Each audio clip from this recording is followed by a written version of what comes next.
Muy buenas tardes, amigos de Radio María. Con ustedes, el diácono Roberto Polanco, una vez más, para presentarle su programa Unidos en Cristo, una escuela de espiritualidad.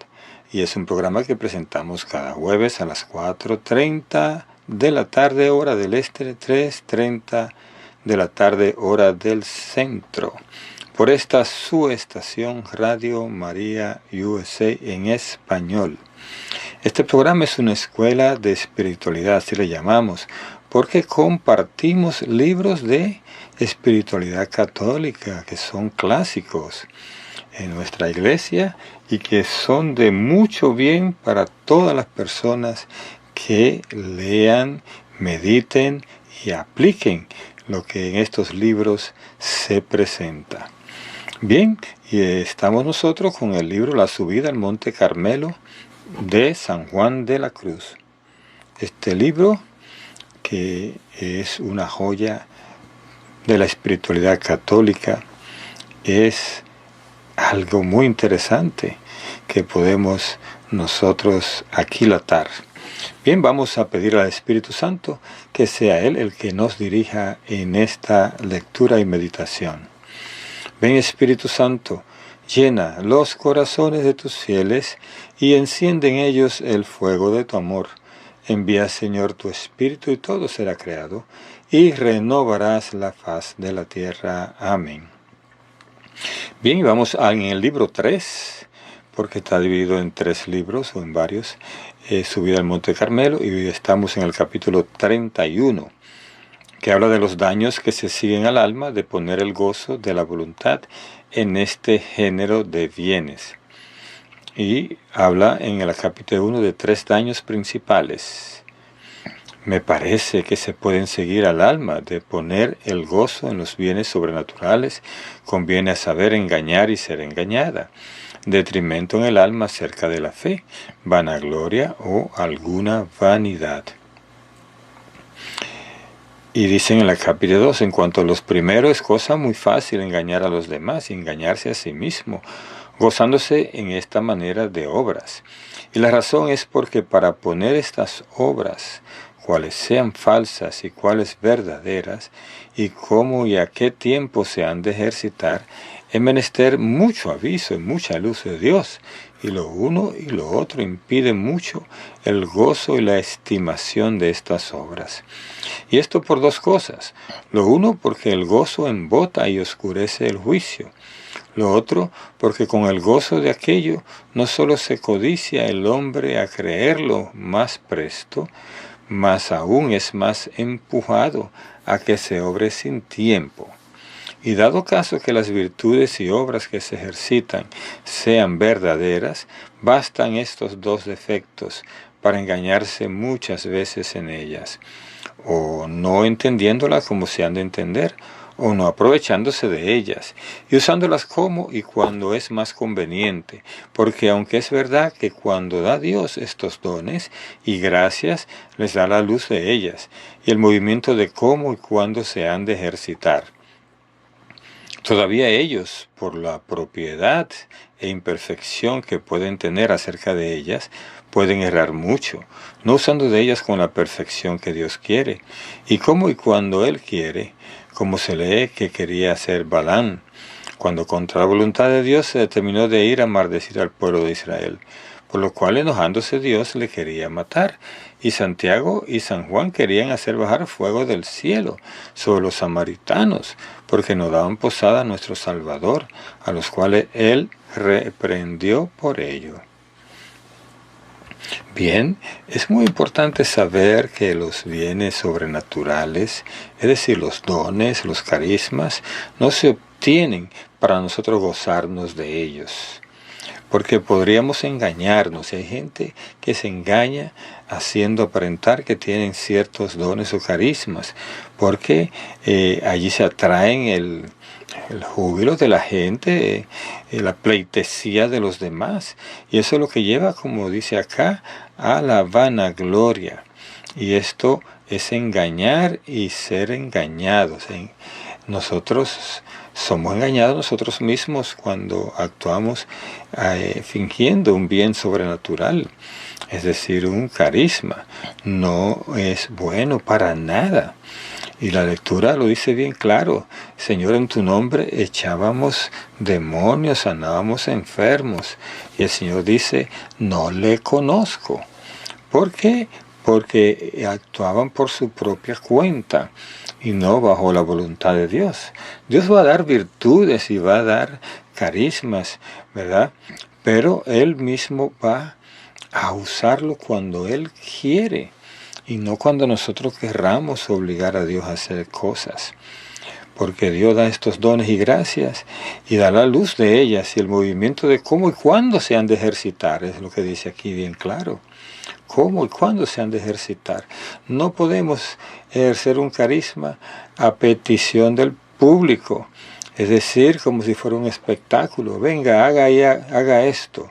Venga y vamos a mostrar aquí, vamos a reunir gente acá porque aquí vamos a hacer milagros. Eso no es posible, pues es lo que Jesús condenó. Esta generación malvada solo quiere milagros, no le daré ningún signo nada más que el de Jonás. ¿Y por qué Jesús actuó así?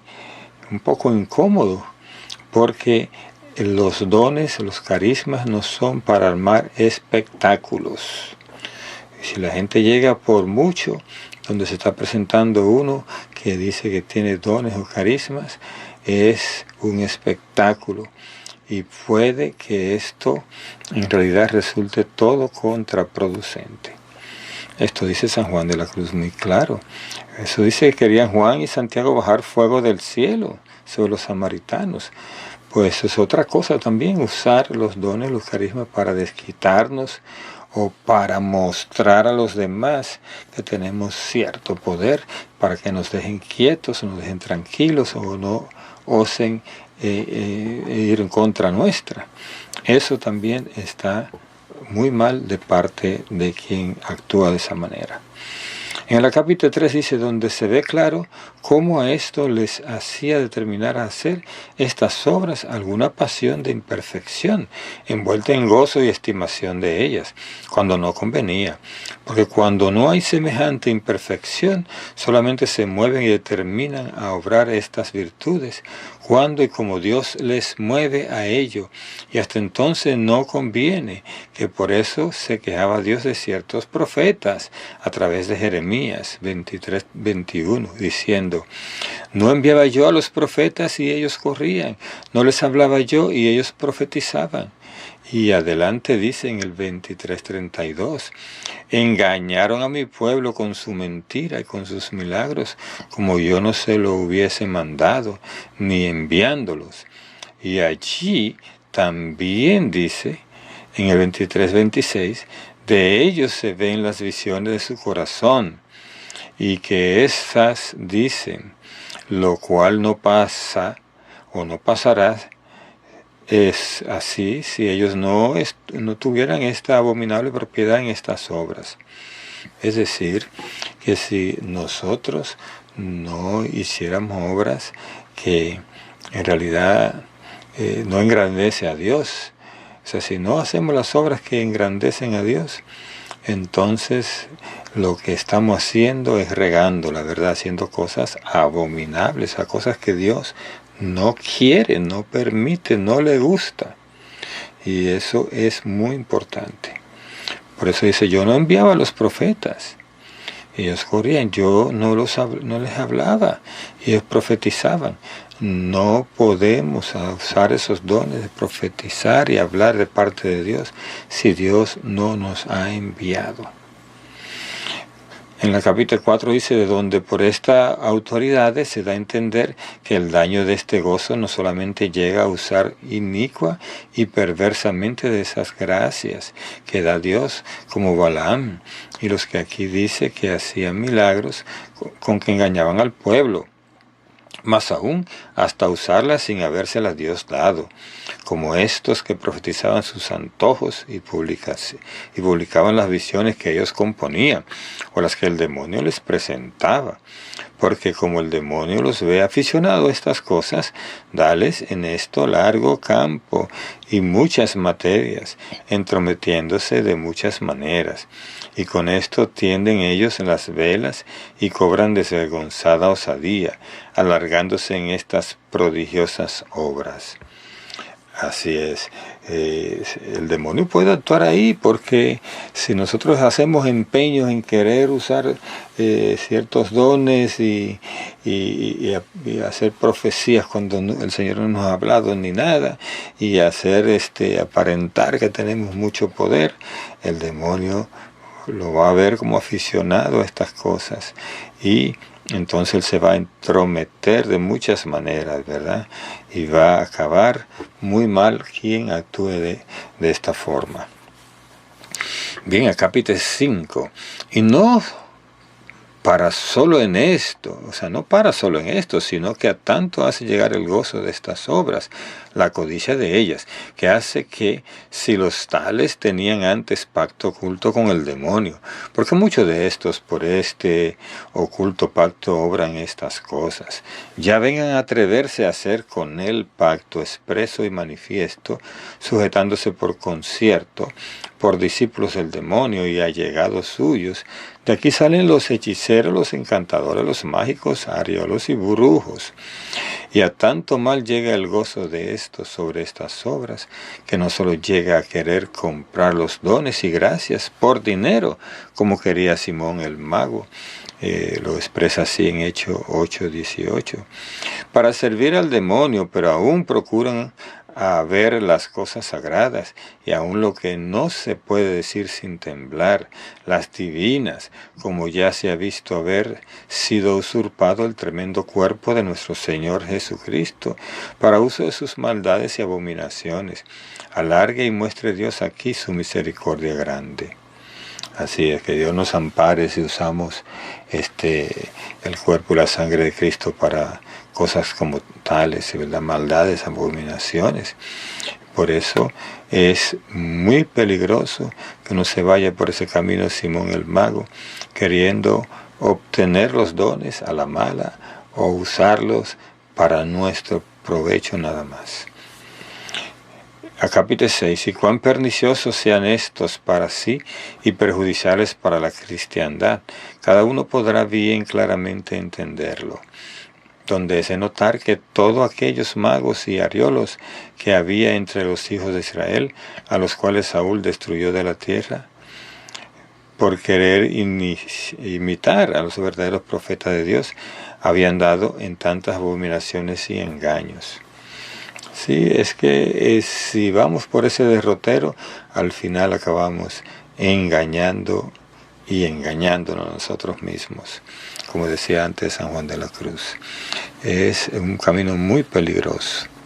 Es mejor el camino de la humildad y hacer solo lo que Dios nos manda hacer en cada momento. A capítulo 7. Debe pues el que tuviere la gracia y el don sobrenatural apartar la codicia y gozo del ejercicio de él, descuidando en obrarle, porque Dios que se le da sobrenaturalmente para utilidad de su iglesia o de sus miembros, le moverá también sobrenaturalmente cómo y cuándo le deba ejercitar, que pues mandaba a sus fieles que no tuvieran cuidado de lo que habían de hablar, ni cómo lo habían de hablar, porque era negocio sobrenatural de fe. También querrá que pues el negocio de estas obras no es menos, se aguarde el hombre a que Dios sea el obrero, moviendo el corazón pues en su virtud, se ha de obrar toda virtud. Que por eso los discípulos en los Hechos de los Apóstoles, aunque les habían infundido estas gracias y dones, hicieron oración a Dios, rogándole que fuese servido de extender su mano en hacer señales y obras y sanidades por ellos, para introducir en los corazones la fe de nuestro Señor Jesucristo. Bien, ese es el objetivo de todo lo que podamos hacer, que Jesús sea glorificado y que la gente conozca al Señor y que se entregue a Él. Ese es el objetivo. No es que nos miren a nosotros, sino que miren o que pongan su mirada todo el tiempo en el Señor, porque ese es el trabajo, es decir, glorificar a Jesús. Y toda obra tiene que siempre ir en ese tenor.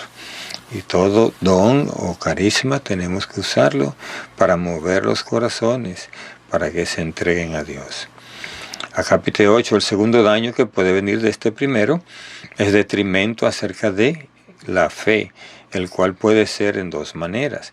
La primera acerca de los otros, porque poniéndose a hacer la maravilla o virtud sin tiempo y necesidad, además de que es tentar a Dios, que es gran pecado, podrá ser no salir con ella y engendrar en los corazones menos crédito y desprecio de la fe, porque aunque algunas veces salgan con ello por quererlo Dios por otras causas y respecto, como la hechicera de Saúl. Si es verdad que era Samuel el que aparecía allí, no dejan de errar ellos y ser culpados por usar estas gracias cuando no conviene. En la segunda manera puede asimismo recibir detrimento acerca del mérito de la fe, porque haciendo el mucho caso de estos milagros, se desarrima mucho del hábito sustancial de la fe, la cual es hábito oscuro, y así donde más señal y testimonio concurren, menos merecimiento hay en creer. De donde San Gregorio dice que no tiene merecimiento cuando la razón humana la experimenta. Y así estas maravillas nunca Dios las obra, sino cuando meramente son necesarias para creer que por eso, porque sus discípulos no careciesen de mérito, si tomaran experiencia de su resurrección, antes que se le mostrase hizo muchas cosas para que sin verle le creyeran. Porque a María Magdalena primero le mostró vacío el sepulcro, y después que se lo dijesen los ángeles, porque la fe es por el oído, como dice San Pablo. Y oyéndolo, lo creyese primero que lo viese. Y aunque le vio, fue como hombre común, para acabarla de instruir en la creencia que le faltaba, con el calor de su presencia. Y a los discípulos primero se lo envió a decir con las mujeres. Después fueron a ver al sepulcro. Y a los que iban a Emaús, primero les inflamó el corazón en la fe que le viesen, yendo él disimulado con ellos. Finalmente después los reprendió a todos, porque no habían creído a los que les habían dicho su resurrección, y a Santo Tomás, porque quiso tomar experiencia en sus llagas, cuando le dijo que eran bienaventurados los que no viéndole le creían. Es así, es la fe.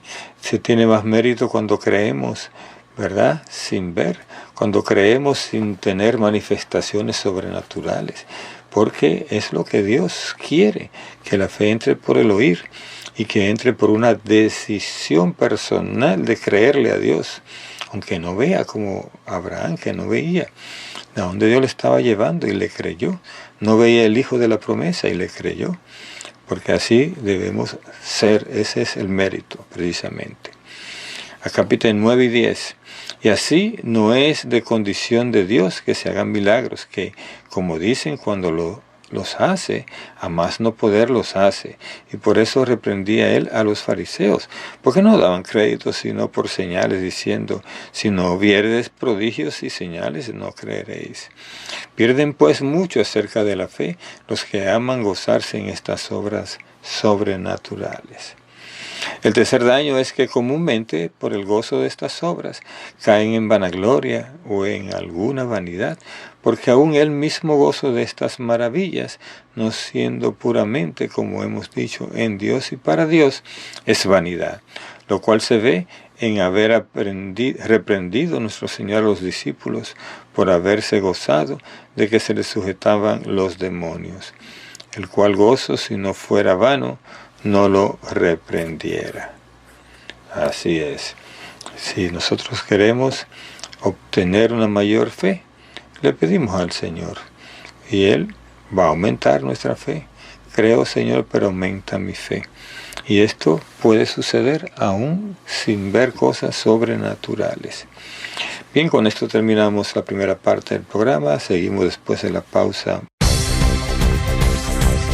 ¿Sabías que puedes llevar a Radio María a todas partes? Accediendo a nuestras redes sociales, puedes encontrar contenido, información sobre nuestros eventos, misas, desayunos marianos, retiros, peregrinaciones y seguir día a día nuestra programación. Síguenos en YouTube, Instagram y Facebook, Radio María Spanish, y sé parte de esta gran familia, difundiendo el mensaje de amor y esperanza a todas partes. Radio María, una voz católica siempre a tu lado. Seguimos con la segunda parte del programa Unidos en Cristo en este día.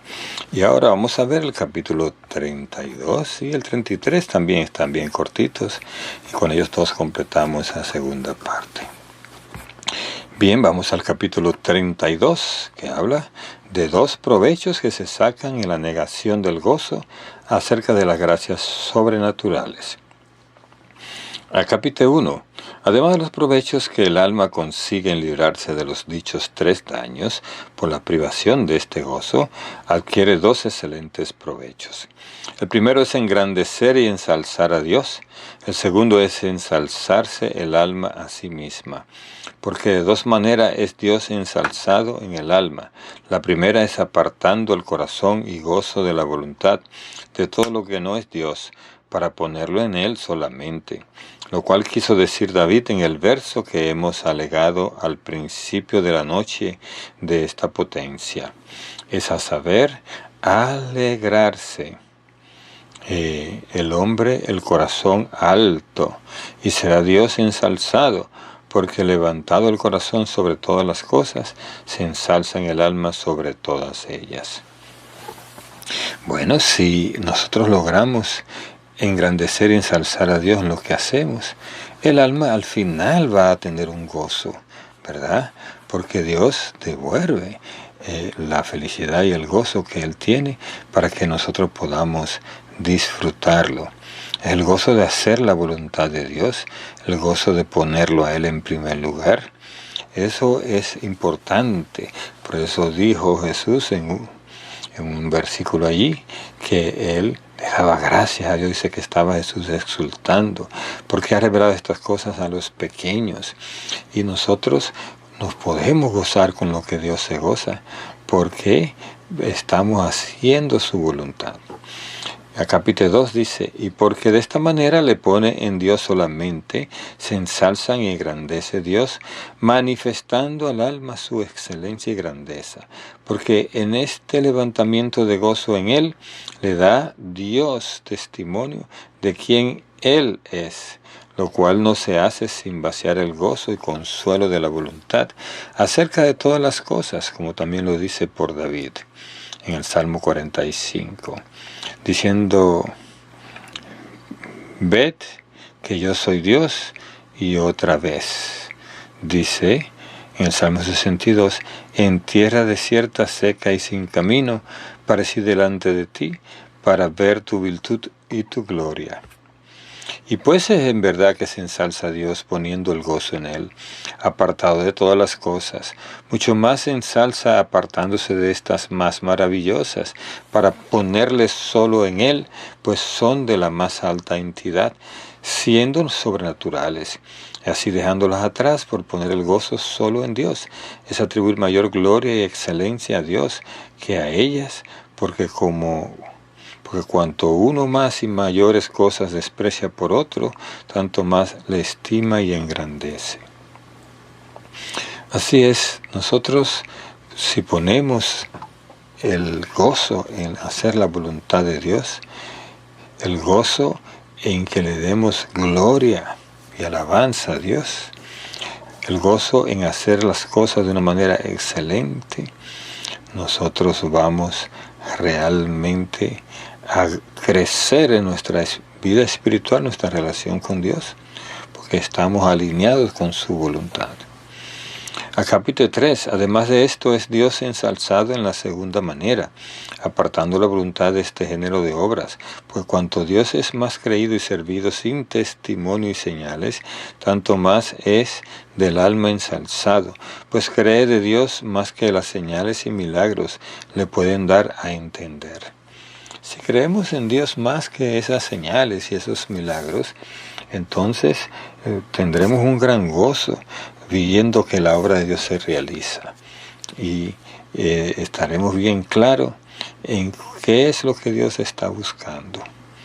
Y no poner nosotros las cosas como que es lo que nosotros queremos, es lo que Dios tiene que querer. Es todo lo contrario.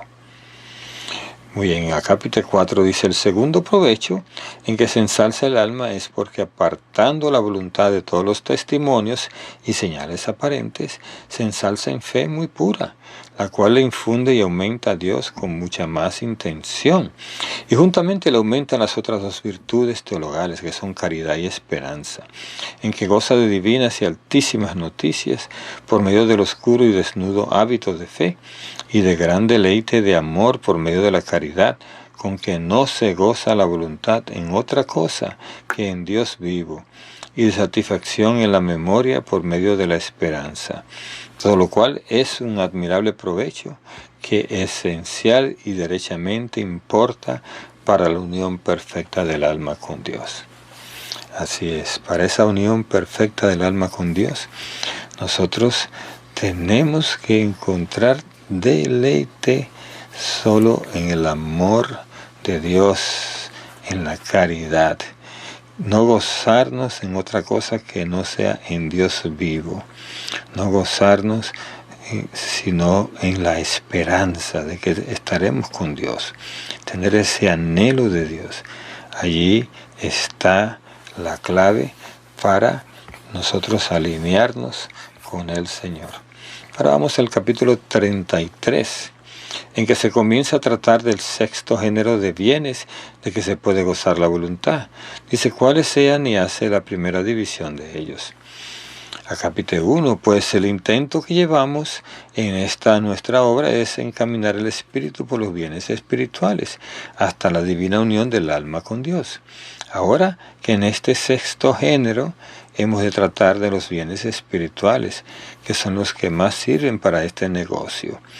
Convendrá que, así como yo, el lector, pongamos en particular advertencia en nuestra consideración, porque es cosa tan cierta y ordinaria, por el poco saber de algunos, servirle de las cosas espirituales solo para el sentido, dejando al espíritu vacío, que apenas habrá a quien el jugo sensual no extrague buena parte del espíritu, bebiéndose el agua antes que llegue al espíritu, dejándole seco y vacío.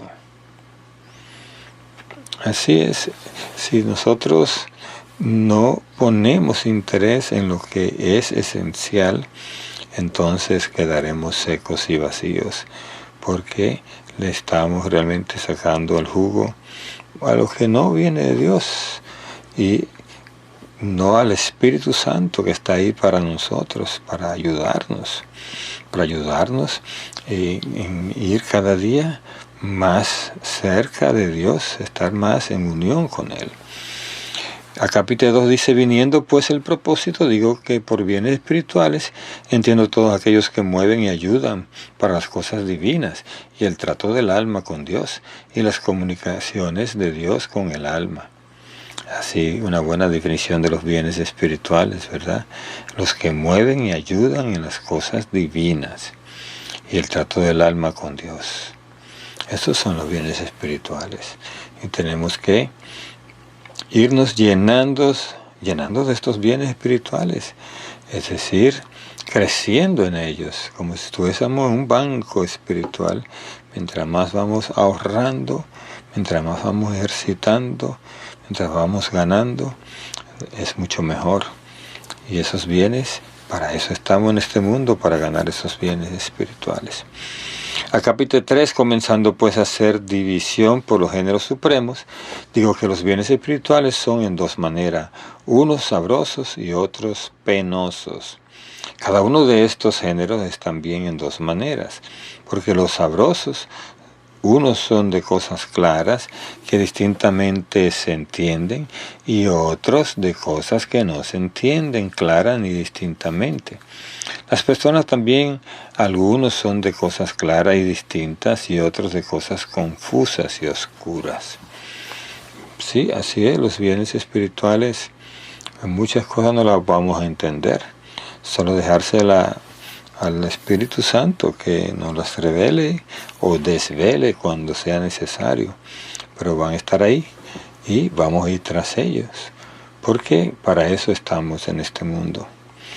A capítulo 4, todos estos podemos también distinguir según las potencias del alma, porque unos, por cuantos son inteligencias, pertenecen al entendimiento, otros por cuantos son afecciones, pertenecen a la voluntad, y otros por cuantos son imaginarios, pertenecen a la memoria. A capítulo 5, dejados pues para después los bienes penosos, porque pertenecen a la noche pasiva, donde hemos de hablar de ellos, y también los sabrosos, que decimos ser de cosas confusas y no distintas, para tratar a la postre, por cuanto pertenecen a la noticia general, confusa, amorosa, en que se hace la unión del alma con Dios, lo cual dejamos en el libro 2, refiriéndolo para tratar a la postre. Diremos aquí de aquellos bienes sabrosos que son de cosas claras y distintas. Así es, el Señor quiere que nosotros disfrutemos de una vida espiritual en unidad con Él, unión del alma con Dios. Y esto a veces no es tan claro para nosotros, pero el Espíritu Santo lo va a ir clarificando a medida que vayamos obteniendo esos bienes y disfrutando de ellos. Bien, con esto terminamos el programa de hoy y será hasta la próxima en que estaremos de nuevo en su programa Unidos en Cristo, una escuela de espiritualidad. Que Dios les bendiga, que Dios les proteja y recuerden siempre participar en todas las campañas por el cual usted patrocina este programa y todos los programas de esta emisora. Que el Señor les bendiga. Hasta la próxima.